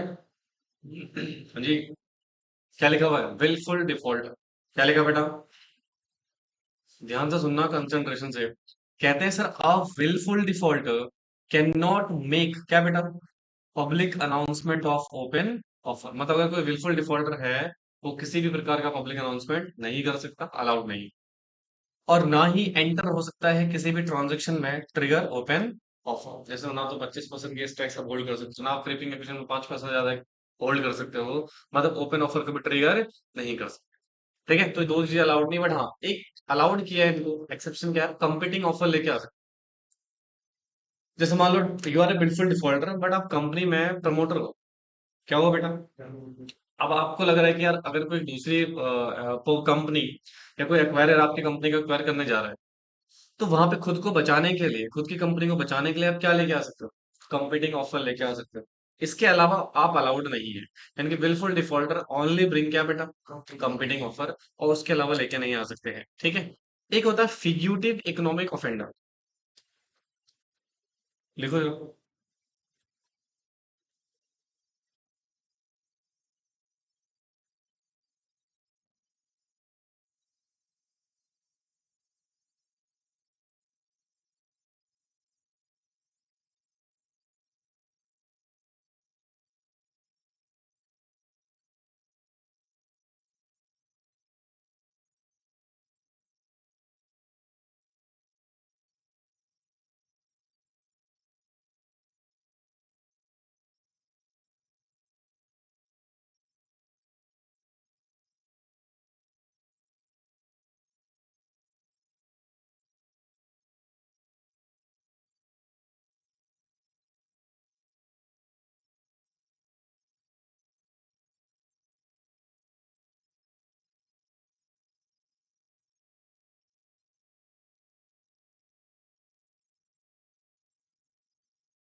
डन। हेलो। इफ आप क्या है बेटा? फिग्यूटिव इकोनॉमिक ऑफेंडर है। क्या है बेटा? फिग्यूटिव इकोनॉमिक ऑफेंडर है। तो भैया आप ना तो क्या लेके आ सकते हो, ना तो क्या लेके आ सकते हो competing offer, both are restricted, both are not allowed. ठीक है। और इवन दो आप ना तो कोई शेयर एक्वायर कर सकते हो, ना ही कोई, और ना ही कोई कंट्रोल। मतलब ऑब्वियसली बात है, इकोनॉमिक ऑफेंडर का मतलब क्या है? आपने बहुत बड़ा स्कैम किया, जस्ट लाइक विजय माल्या, तो हम आपको कुछ भी अलाउ नहीं करेंगे। ठीक है, समझ में आया? So with this the voluntary open offer is completed here, and I hope so आपको समझ में आया हो। ठीक है, एक बार फटाफट से नोट से गोन थ्रू कर लेते हैं। देखिए बेटा, कहते हैं मीनिंग क्या है वॉलंटरी ऑफर का? This is already we have completed. ठीक है। एलिजिबल कंडीशंस पढ़ा चुका हूँ, दिस इज ऑलरेडी कंप्लीटेड। ठीक है। स्पेशल प्रोविजन आईजीपी के लिए पढ़ा चुका हूँ, ऑलरेडी डन। अच्छा, मिनिमम ऑफर कितना लेके आ सकते हो? 10%। मैक्सिमम, जो मैक्सिमम क्या है बेटा, नॉन पब्लिक शेयर होल्डिंग है, वहां तक कर सकते हो। ठीक है। रेस्ट्रिक्शंस, प्रोहिबिशन, रेस्ट्रिक्शन तीनों पढ़ा चुका हूँ। 52 weeks, hello. During the open offer allowed नहीं है, और पोस्ट एक्विजिशन में 6 महीने तक कोई अलाउड नहीं। हाँ, there is exceptions as well, जो मैं ऑलरेडी आपको पढ़ा चुका हूँ। ठीक है। विलफुल डिफॉल्टर अलाउड नहीं है, और फिग्यूटिव इकोनॉमिक ऑफेंडर अलाउड नहीं है। Getting my point? This is a comparison, इसको रीड आउट कर लीजिएगा। ये कंपलसरी ओपन ऑफर और वॉलंटरी ओपन ऑफर में क्या है बेटा, एक कंपैरिजन है, इसको पढ़ लीजिएगा। ठीक है। अच्छा, ये मैं ऑलरेडी आपको बता चुका हूँ, क्या लिखा हुआ है? मिनिमम ऑफर साइज क्या रहने वाला है, दोनों में, वॉलंटरी में भी और ओपन ऑफर में। भाई ओपन ऑफर जब आप लेके आ रहे हो मैंडेटरी वाला, तो उसमें 26% मिनिमम और शेयर एक्वायर करने पड़ेंगे आपको। तो देखो, मैंडेटरी ओपन ऑफर के लिए क्या पढ़ा था आपने? रेगुलेशन 3, 4 और 5। ठीक है। आप शेयर्स और वोटिंग राइट का एक्विजिशन कर रहे हैं, तो रेगुलेशन 3 आपको इंटरेक्ट कर रहा है। इट में बी इनिशियल एक्विजिशन और क्रिपिंग एक्विजिशन। ठीक है। या फिर आप एनी कंट्रोल एक्वायर कर रहे हैं कंपनी में, ठीक है, या फिर कोई इनडायरेक्ट एक्विजिशन कर रहे हैं, तो मिनिमम आपको 26% का टारगेट कंपनी के शेयर्स कैलकुलेट करने हैं, आई मीन एक्वायर करने हैं। पड़ेगी, ठीक है। फिर कहना calculate on the basis of क्या, 10 working days from the closure of tendering offer, ठीक है। और अब वॉलेंट्री ऑफर लेके आ रहा है, मिनिमम साइज क्या है बेटा, 10% ऑफ वोटिंग राइट्स, कंडीशंस क्या है बेटा, कि maximum permissible non public share holding से ज्यादा नहीं हो सकता। समझ में आया, यहाँ तक कोई दिक्कत, कोई परेशान। अगला topic, again this is very very important for the exam prospects. क्या है बेटा ये, disclosures requirement process at a glance. ध्यान से सुनना, क्योंकि ये जो डिस्क्लोजर सिचुएशन ना, this is also very very important, ठीक है। चलो, हेडिंग लिखिए,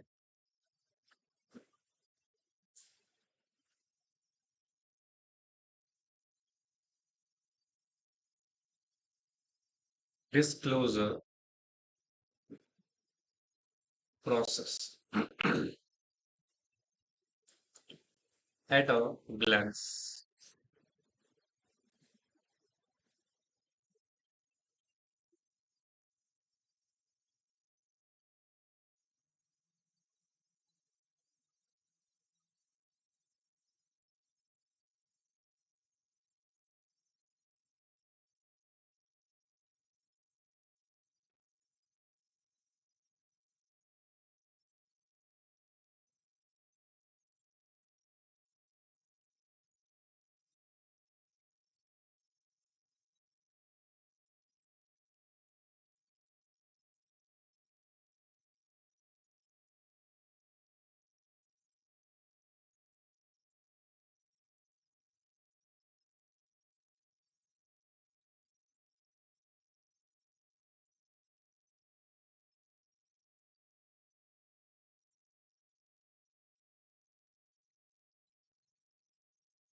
लिखा,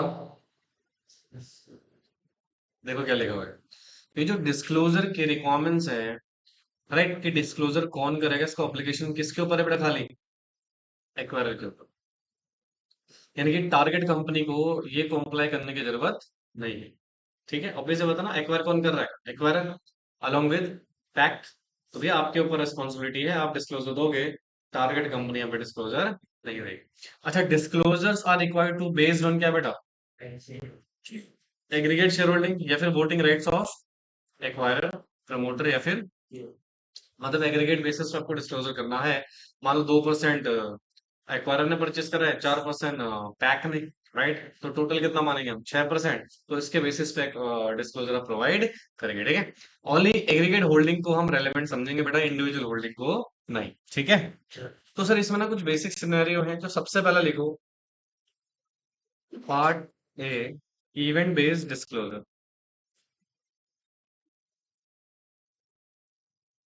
इवेंट बेस्ड डिस्क्लोजर,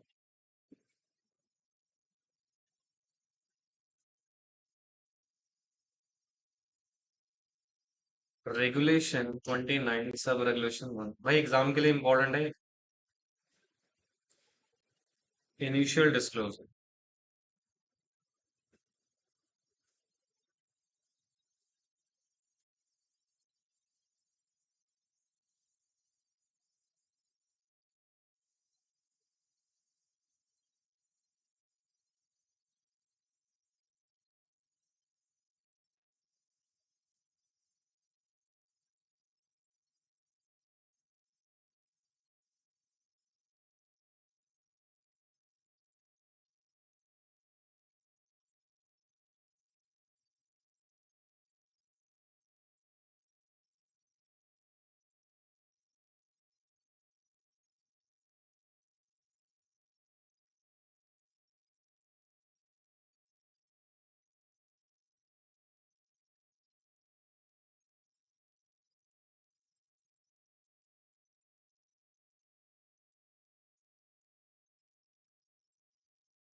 ये लिखा आप लोगों ने?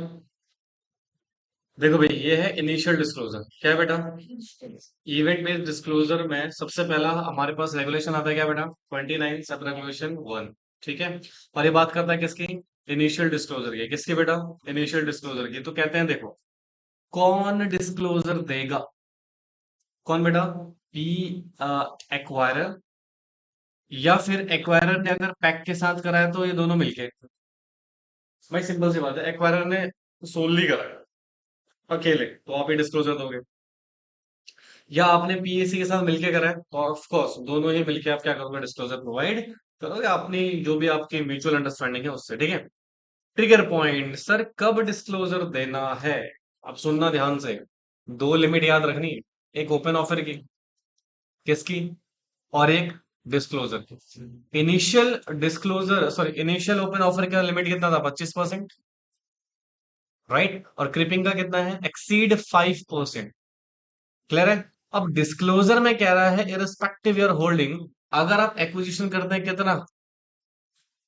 5% और मोर शेयर्स, या फिर वोटिंग राइट्स कौन सी कंपनी में, यानी कि मिनिमम 5%, या फिर उससे ज्यादा अगर आप एक्वायर कर रहे हैं, देन आपको डिस्क्लोजर देना पड़ेगा।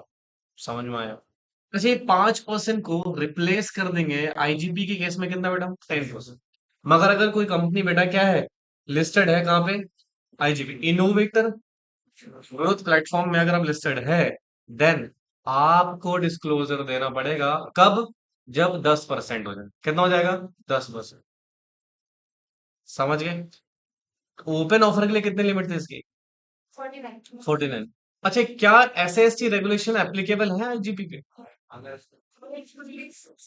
पब्लिक इशू नहीं है फिर तो अप्लाई ही नहीं है। अगर पब्लिक इशू है तो अप्लाई। मतलब intention is very clear. Public का इंटरेस्ट की हम क्या कर रहे हैं बेटा? प्रोटेक्शन कर रहे हैं। पब्लिक इशू है ही नहीं, पब्लिक है ही नहीं, तो फिर आपके ऊपर एसएसटी रेगुलेशन एप्लीकेबल नहीं। Why only IGP?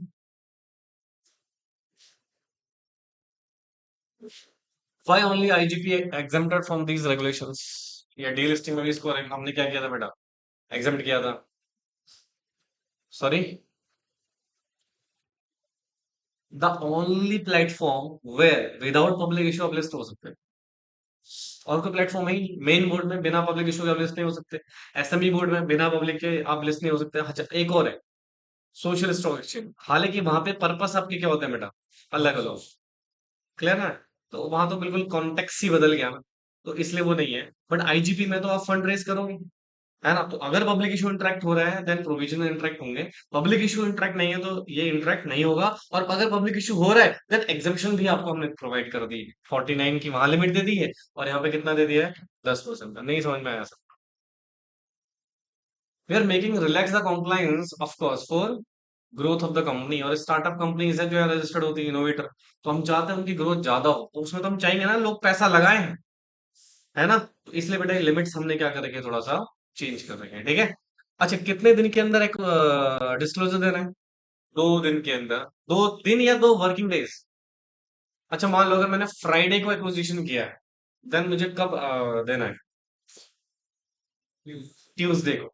कब? Tuesday. With in 2 working days है। सैटरडे संडे तो भैया आपका वर्किंग डे नहीं है ना। स्टॉक एक्सचेंज में फ्राइडे को, फ्राइडे तक ही वर्किंग डेज माना जाता है। ठीक है। अच्छा, ये कब से देना है? जिस दिन आपको इंटीमेशन लेटर मिल गया किसका? अच्छा, ऑप्शन है, या फिर जिस दिन आपने क्या करा है? एक्विजिशन या डिस्पोजल ऑफ शेयर्स, मतलब एक्वायर करा है या बेचा है, दोनों। एक्वायर करा है या बेचा है, दोनों ही सिचुएशन में आपको इंटीमेशन देना पड़ेगा। किसको? ये रहा टू होम। किसको? सबसे पहला एवरी स्टॉक एक्सचेंज जहां कंपनी के शेयर क्या है बेटा? लिस्टेड है। मोस्टली दो ही है, एनएससी और बीएससी। तो भैया अगर यहाँ पे आपके शेयर्स लिस्टेड हैं दोनों में, तो आप फटाफट से क्या कर दो? डिस्क्लोजर। ठीक है। और साथ के साथ किसको? टारगेट कंपनी को, उसके और मतलब रजिस्टर्ड ऑफिस में डिस्क्लोजर आपको प्रोवाइड करना है। समझ तो आया ही नहीं सर? आया? नहीं आया sir? This is regulation 29 sub regulation 2। Sorry 111, sorry बोल दे बेटे। चलिए, बहुत बढ़िया, ग्रेट, नाइस। अब लिखेगा रेगुलेशन 29 सब रेगुलेशन 2, और ये है कॉन्टिन्यूअल डिस्क्लोजर। क्या है दोस्तों? Continual disclosure. ऊपर क्या पढ़ा था आपने? Initial disclosure.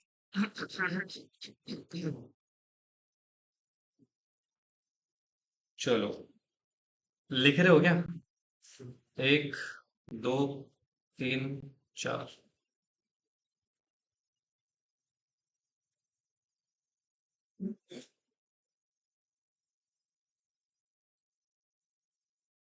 कितने एरो निकाल दिए इसके हमने? फोर, चार एरो। ठीक है, बोलो यार। अच्छा, सबसे पहला पॉइंट क्या है, ध्यान सुनना please. Who will make disclose, मतलब पहला पॉइंट हमें क्या पढ़ना है? डिस्क्लोजर कौन देगा। ठीक है। दूसरा वेरी इंपॉर्टेंट, ट्रिगर पॉइंट क्या है? हाँ जी, हेलो। हाँ जी, ट्रिगर पॉइंट क्या है? तीसरा of course the time period, मतलब कितने टाइम के अंदर अंदर डिस्क्लोजर दे दोगे। एंड फोर्थ, टू whom, किसको हमें डिस्क्लोजर प्रोवाइड करना। ठीक है, हेलो। अब सर जब बात करते हैं who will make disclosure, disclosure कौन देगा, तो सुनना ध्यान से, कंसंट्रेशन से। कहते हैं एनी पर्सन, क्या बेटा? एनी पर्सन होल्डिंग, मतलब आप होल्ड कर रहे हैं 5% और मोर शेयर्स, या फिर वोटिंग राइट। आपने एक्वायर किया या होल्ड करा है? अच्छा। एंड यहाँ पर वैसे तो ये अलोंग विद पीएसी भी हो सकता है, मतलब अकेले भी कर सकते हो और पीएसी के साथ भी आपको डिस्क्लोजर देना पड़ेगा। सुनो, सुनो, सपोज मान लो आपने 5% या उससे ज्यादा शेयर्स कंपनी में होल्ड किए हुए, खुद, अकेले, या फिर पीएसी के साथ मिलके। तो अगर पीएसी के साथ मिलके किए हैं भैया, तो सुनो ध्यान से, यहाँ पर भी क्या है, एक ट्रिगर लिमिट का कॉन्सेप्ट है। कहते हैं अगर यदि कोई चेंज आता है, क्या कहता है बेटा? अगर आपका चेंज आ रहा है इन शेयर होल्डिंग, हेलो, या फिर वोटिंग राइट्स, वेयर जो चेंज है वो एक्सीड हो गया है 2% ऑफ टोटल शेयर होल्डिंग या फिर वोटिंग राइट्स, बोलो। अच्छा, ये ना ये 2% है, ये दोनों होगा बेटा, प्लस भी हो सकता है और माइनस भी। प्लस समझते हैं ना, परचेज, माइनस मतलब बेच दिया साहब। ठीक है, अगर 5% से कम हो गया तो भी अप्लाई हो जाएगा। मान लो 5% होल्ड था, 2% बेच दिया, कितना हो गया? 3%। डिस्क्लोजर देना पड़ेगा। क्या करना पड़ेगा? समझ में आ रहा नहीं आ रहा? अच्छा, अच्छा जी, अब सुनो, यहाँ पर एक सिचुएशंस आ गया। इन केस ऑफ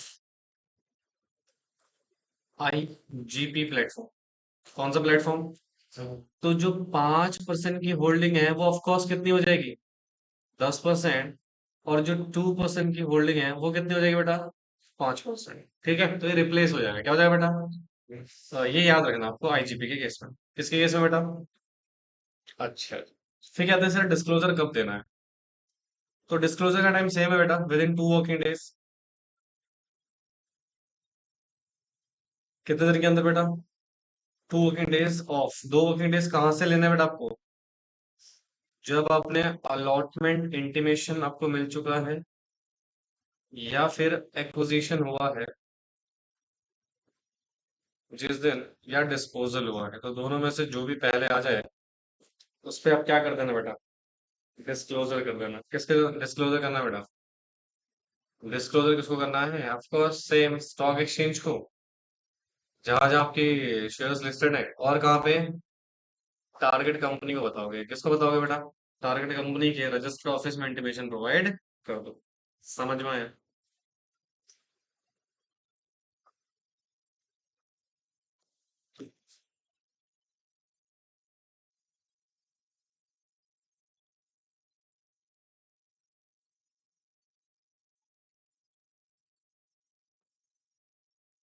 आया समझ में? तो याद रखना, ट्रिगर लिमिट 5% की होल्डिंग होनी चाहिए इसमें। ये कौन सा है? कॉन्टिन्यूअल डिस्क्लोजर कौन सा है बेटा? और जब भी 2% चेंज आएगा, इट मे बी प्लस और it may be minus, then you have to inform to the stock exchange and target company within 2 working days from the letter of allotment आपको मिल जाए, दैट इज इंटीमेशन, या फिर acquisition और disclosures हो गया है तो। ठीक है। और आईजीपी के केस में बेटा ये 5% कितना हो जाएगा? 10%। और 2% कितना हो जाएगा? 5%। आई होप सो समझ में आ गया। क्लियर है? अच्छा, एक बड़ा ही इंपॉर्टेंट पॉइंट है, the most important things, exam में ना क्वेश्चन अट्रैक्ट हो सकता है, इसलिए पढ़ना है इसको ध्यान से। Important note. अब इसमें इंपॉर्टेंट नोट में दो चीजें मैं आपको बताऊंगा। सबसे पहला, shares taken by way of encumbrance. You know about encumbrance? नहीं बोलेंगे सर ये। एनकम्बरेंस का मतलब अगर मैं आपको सिंपल टर्म्स में बताऊं, यस, वेरी गुड, ये लड़की भाई साहब, मजा आ गया। That is pledge. क्या बेटा? प्लेज। ठीक है। तो उसको भैया क्या ट्रीट करोगे? Treated as acquisition. क्या ट्रीट करेंगे? यानी कि डिस्क्लोजर देना पड़ेगा। अगर शेयर्स आपने प्लेज के थ्रू रिसीड करे हैं, तो भी डिस्क्लोजर देना पड़ेगा। क्या करना पड़ेगा बेटा? डिस्क्लोजर देना पड़ेगा। या फिर सेकंड सिचुएशन देखिएगा, कहते हैं अगर शेयर्स आपके रिलीज हुए, क्या हुए बेटा? रिलीज हुए हैं फ्रॉम किससे? एनकम्बरेंस से। किससे? यानी आपने प्लेज कर रखा था।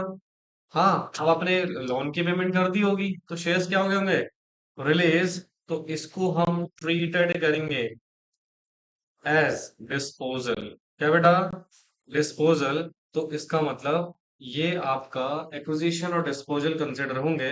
और ऐसी सिचुएशन में आपको क्या करना पड़ेगा बेटा?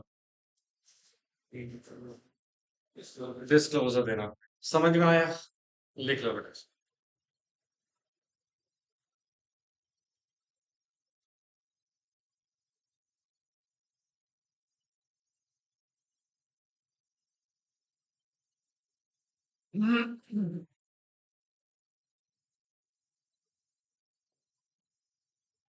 हालांकि इसके लिए हम अभी रेगुलेशन 31 पढ़ेंगे, एनकम्बरेंस के लिए। ठीक है।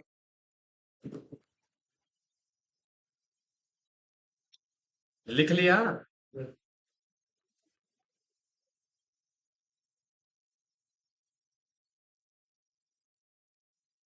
आगे बढ़ जाए। देखो देखो,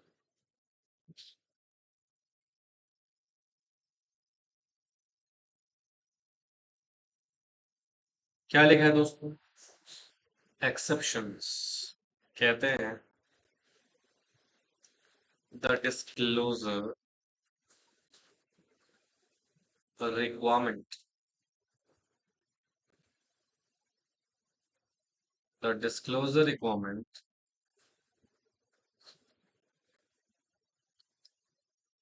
do not apply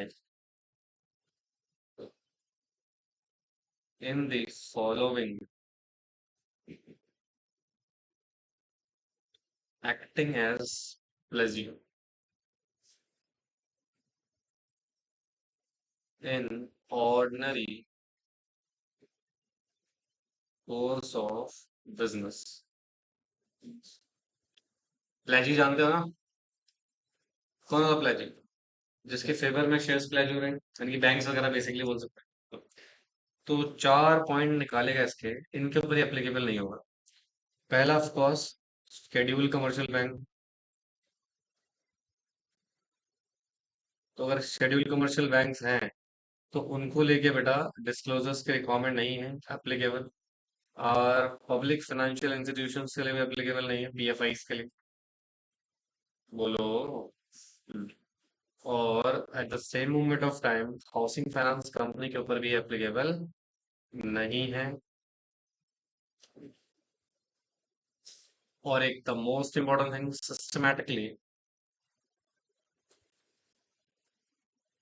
systematically important NBFC, इनके ऊपर भी एप्लीकेबल नहीं। ठीक है। हेलो। ठीक है।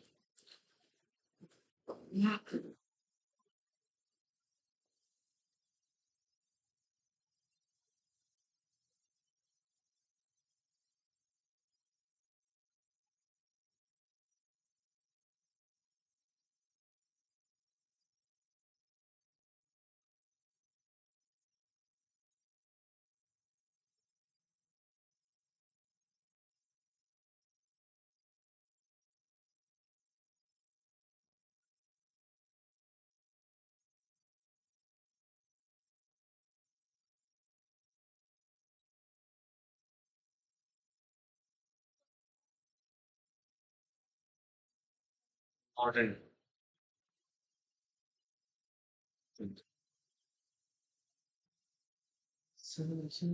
हो गया।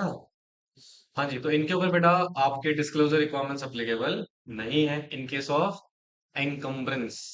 किसके केस में बेटा? एनकम्बरेंस। समझ में आया जी? हेलो। चलिए, बहुत बढ़िया, बहुत बढ़िया, ग्रेट, नाइस। चलो, अगला पॉइंट पढ़िए।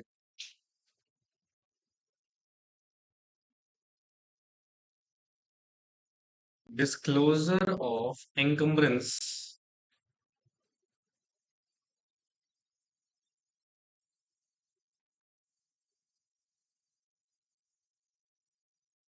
एनकम्बर्ड शेयर्स।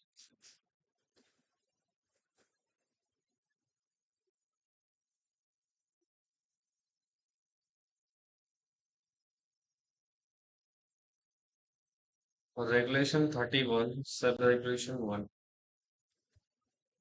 अब शेयर्स बेटा क्या करे गए हैं? एनकम्बर्ड क्या करे गए हैं?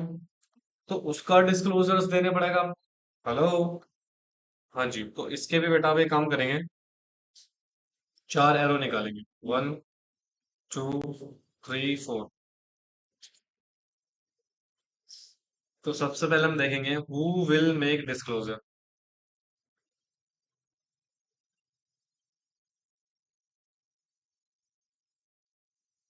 कौन डिस्क्लोजर देगा? This is the first point. दूसरा है ट्रिगर पॉइंट। दूसरा क्या दोस्तों? Trigger point. एंड नेक्स्ट है हमारे पास टाइम पीरियड।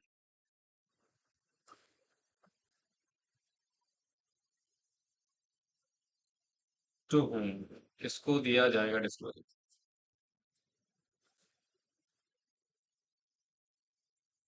तो डिस्क्लोजर देने की रिस्पॉन्सिबिलिटी है बेटा किसके ऊपर? प्रमोटर। हेलो। या फिर प्रमोटर ने अगर पीएसी के साथ करें तो वो। ठीक है।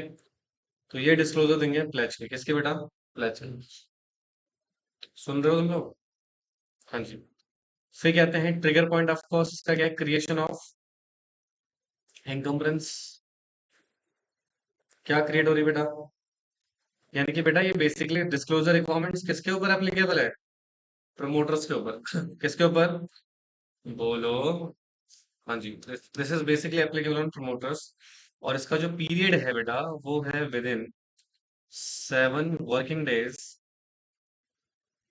फ्रॉम तीन चीजें। पहला क्रिएशन, या फिर invocation.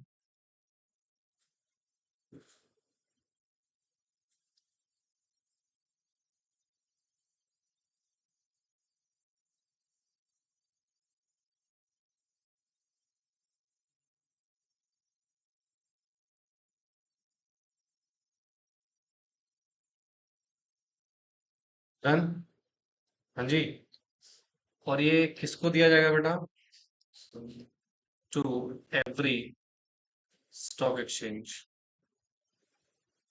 Where shares are listed. ठीक है, जहां जहां पे शेयर्स क्या बेटा।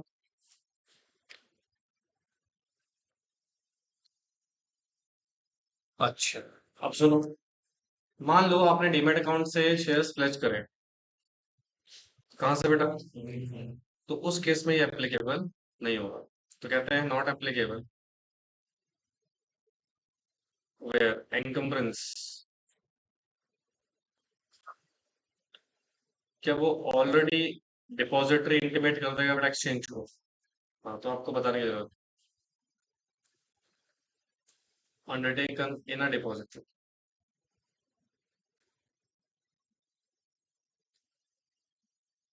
ठीक है।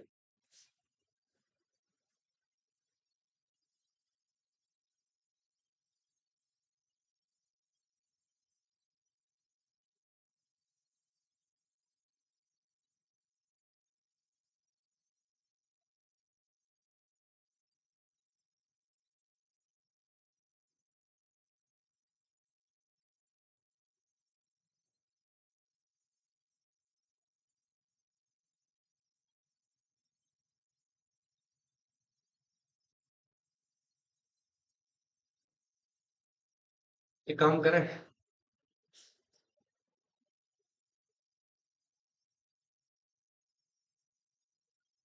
हालांकि इसमें सारा कवर तो हो गया है। एक चीज मैं बता देता हूँ, इसी में मैं लिखवा देता हूँ क्या।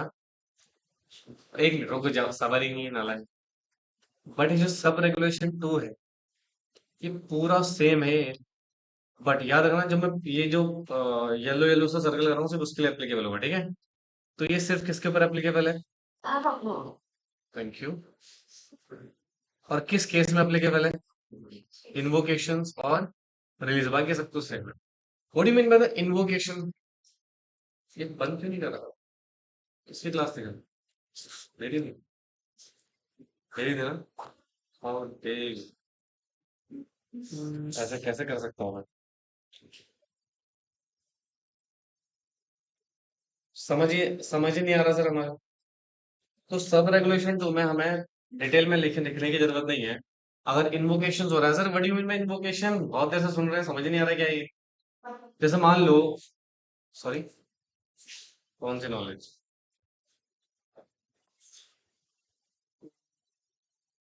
एग्जाम्पल।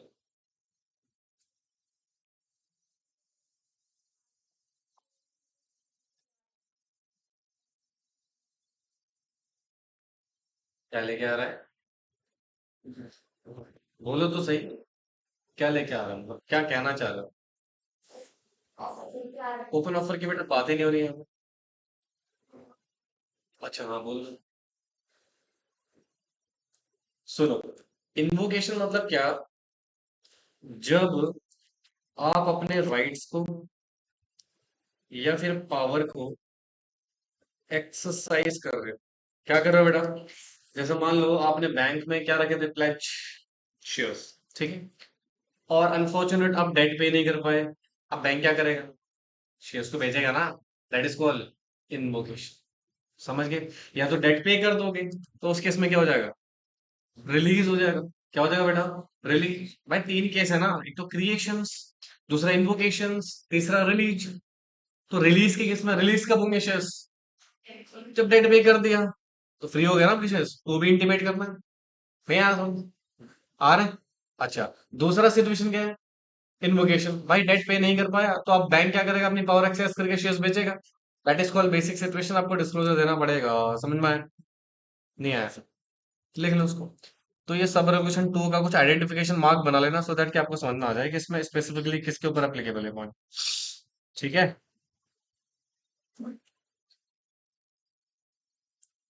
रेगुलेशन 31, सब रेगुलेशन 3।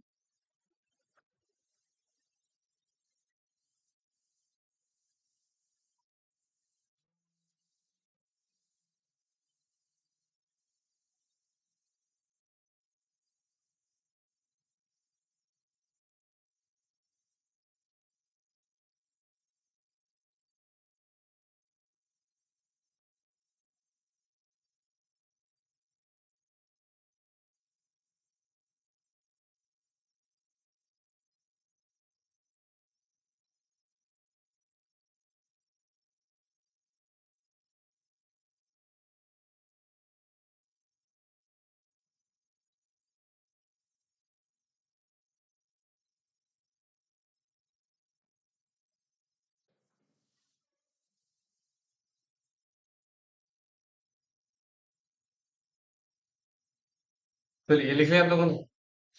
हाँ जी। चलो, नेक्स्ट लिखो।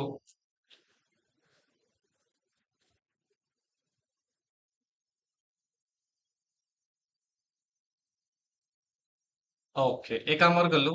यहाँ पे ना ऑब्लिक में 3 भी डाल देना।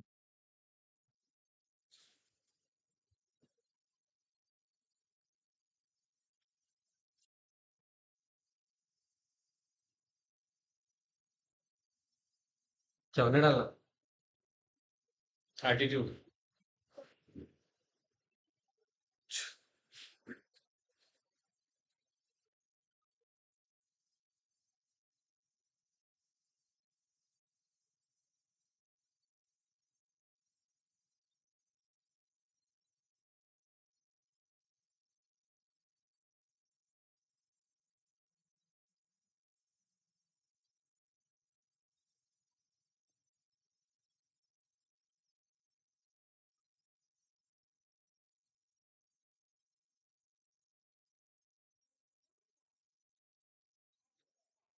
एनुअल। एनुअल ही है वो। लंच लेके नहीं आया तो मतलब क्या दिमाग काम नहीं करेगा? सम टाइम क्या होता है, भूख की वजह से हमें दिखाई नहीं देता सही से। ये लक्षण है।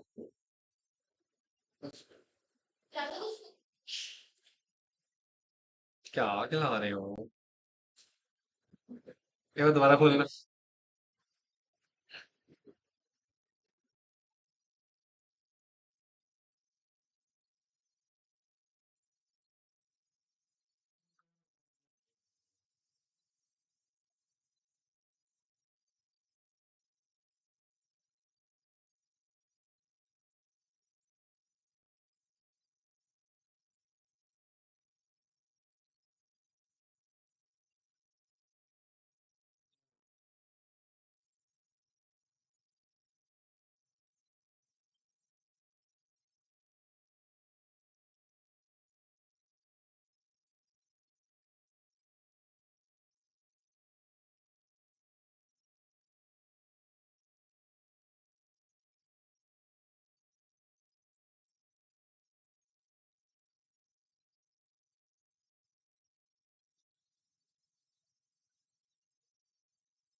कंफर्मिंग।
डन बेटा।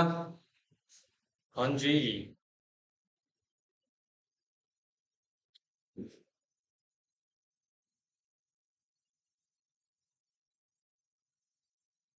देखो बेटा,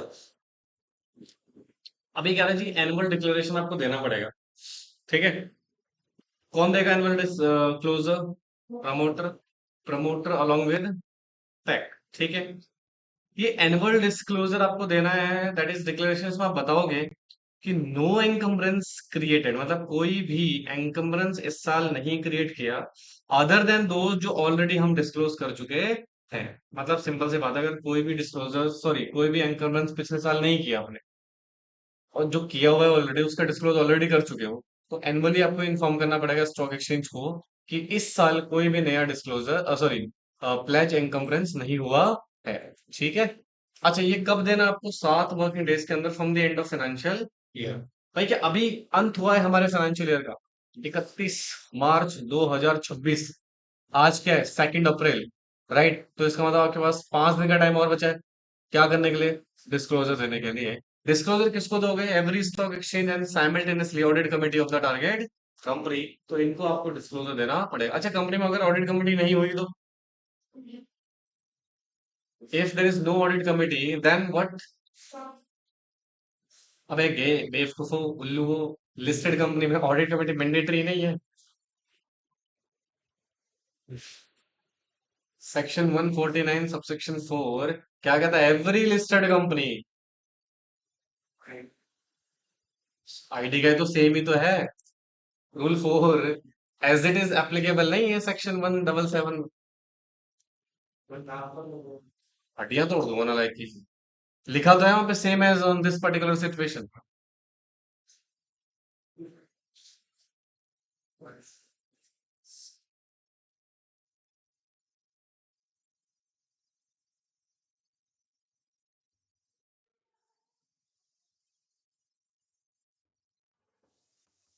ब्रेक समझ में आ गया तक?